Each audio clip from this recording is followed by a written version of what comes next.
আজ আমাকে কথা বলতেই হবে ইনশাআল্লাহ, কারণ আগামীতে আবার আপনাদের সাথে দেখা হবে কিনা আমি জানি না। কথা বলতেই হবে। বসেন, কেউ দাঁড়িয়ে থাকবেন না। আমি দেখতে পাচ্ছি বাংলাদেশের ভাগ্য আকাশে উত্তর গগনে কালো মেঘ জমা হয়েছে, ঝড়ের পূর্বাভাস লক্ষ্য করছি। যদি মোকাবেলা করতে না পারেন সক্ষম ভাবে, এমন অন্ধকার গাঢ় কালো অমাবস্যার রাত আসতে পারে যার সুবে সাদেক হওয়া অসম্ভব। সুতরাং আপনারা কি কাপুরুষের মতো কাফের মুশরিকদের গোলামি করে মরতে চান?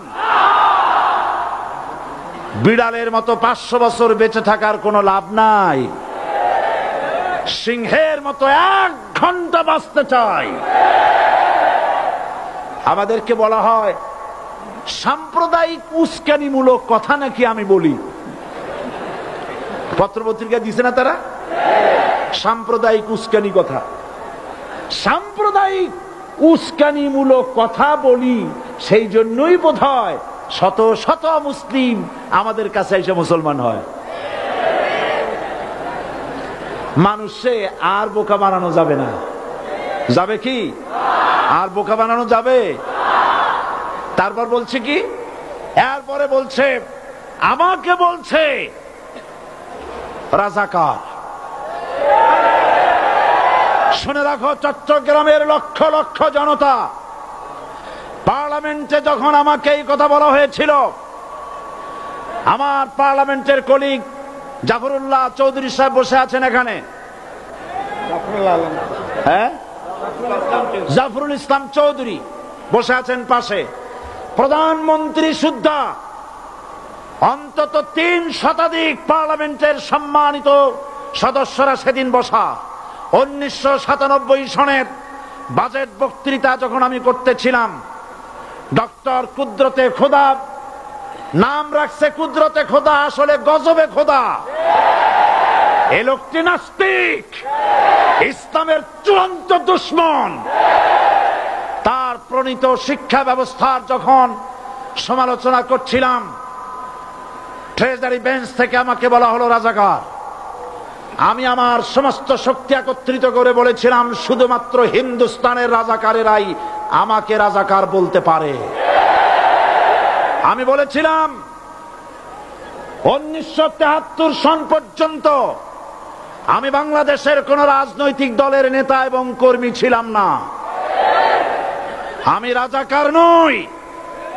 আমাকে রাজাকার বলে যদি তাকেও প্রমাণ করতে না পারে 10 কোটি টাকার মানহানি মামলা দায়ের করব। আমার এই বক্তব্য সারা দুনিয়া শুনেছে।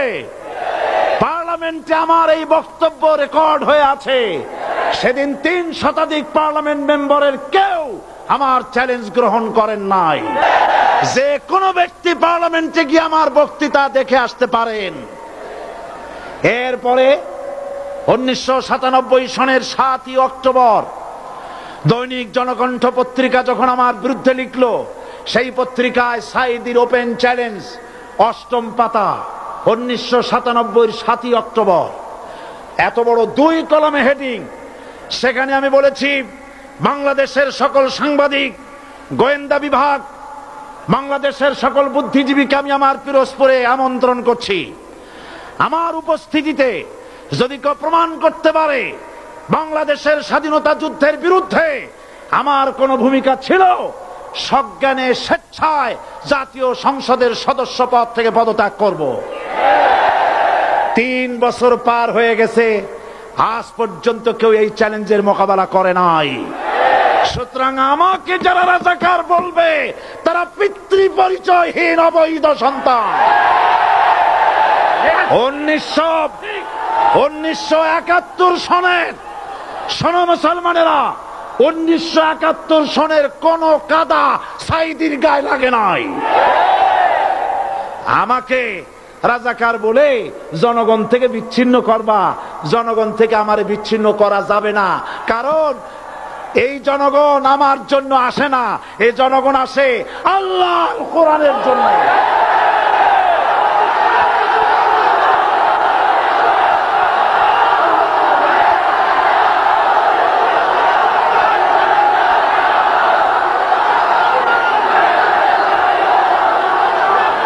আজকে আর যারা ইসলামের কথা বলে, যারা ইসলামের কথা বলে তারাই রাজাকার, তারাই মৌলবাদী।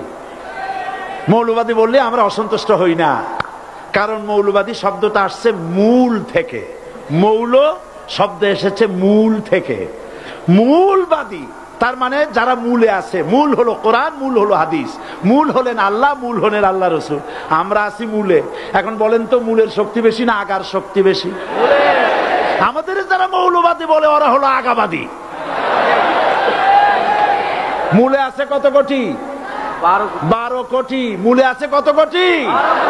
আর আমাদের যারা মৌলবাদী বলে ওই থাকো গাছের আগায়, আমরা মূলে। লাভালাভি বেশি করবা না, 12 কোটিতে গাছের গোড়া আসতে নানা দেবে, মামু বাড়ি দিল্লি গিয়ে পড়বা, বাংলার জমিনে জায়গা হবে না। এ কথা বিশ্বাস করো। বাংলাদেশের মুসলমানদের শরীরে এক বিন্দু রক্ত থাকতে শয়তানের তৈরি করা ধর্মনিরপেক্ষ মতবাদ বাংলার জমিনে কায়েম হতে দেওয়া হবে না, হবে না।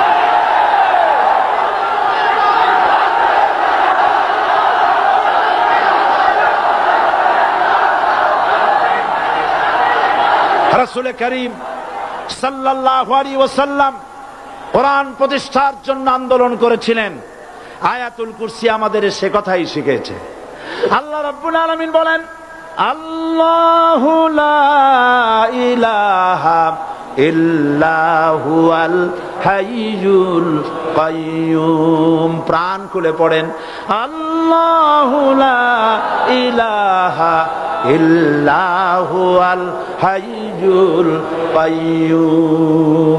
আল্লাহ হচ্ছেন তিনি, যিনি ছাড়া কোনো ইলাহ নাই, আইনদাতা নাই, বিধানদাতা নাই।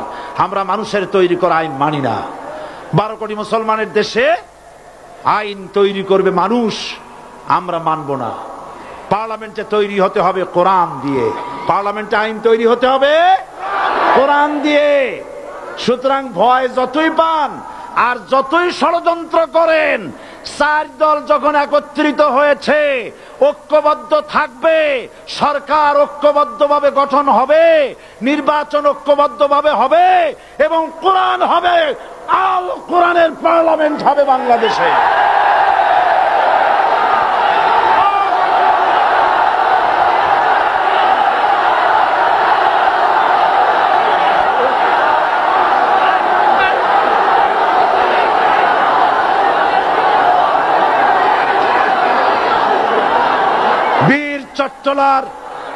বীর চট্টলার মুসলমানেরা, বীর চট্টলার মুসলমানেরা স্বাধীনতার ঘোষণা এই চট্টগ্রাম থেকে স্বাধীনতার মহান ঘোষক প্রেসিডেন্ট জিয়াউর রহমান সাহেব দিয়েছিলেন।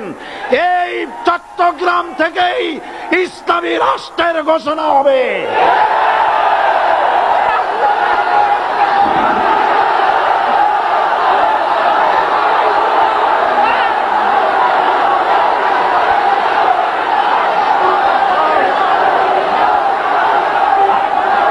আশাবাদী আপনারা অবশ্যই তা পারবেন। আমি 100% বিশ্বাস করি ইনশাআল্লাহ। কারণ যে ষড়যন্ত্রের মোকাবেলা করে স্থানীয় রাজনৈতিক দলের নেতৃবৃন্দ কোরআনের মাহফিল সিনায় এনেছেন, আমি প্রথম দিনেই বলেছি চট্টগ্রাম তাফসিরুল কোরআন মাহফিল কোন রাজনৈতিক দলের প্রতিনিধিত্ব করে না। এটা কোন জামাত শিবিরের একক সম্পদ নয়, এটা চট্টগ্রামের মুসলমানদের কলিজার টুকরা তাফসিরের মাহফিল। সুতরাং এই মাহফিল চট্টগ্রামে থাকবে ইনশাআল্লাহ কিয়ামত পর্যন্ত। 144 ধারা 288 হয়ে গেছে, ষড়যন্ত্র পায় পায় চলে গেছে। আমি ওই সব ছেলেদের বলি, সরকারি দলের ছাত্র হইয়া মুসলমানদের বিপক্ষে যাইও না। এদেশের ভাগ হয়ে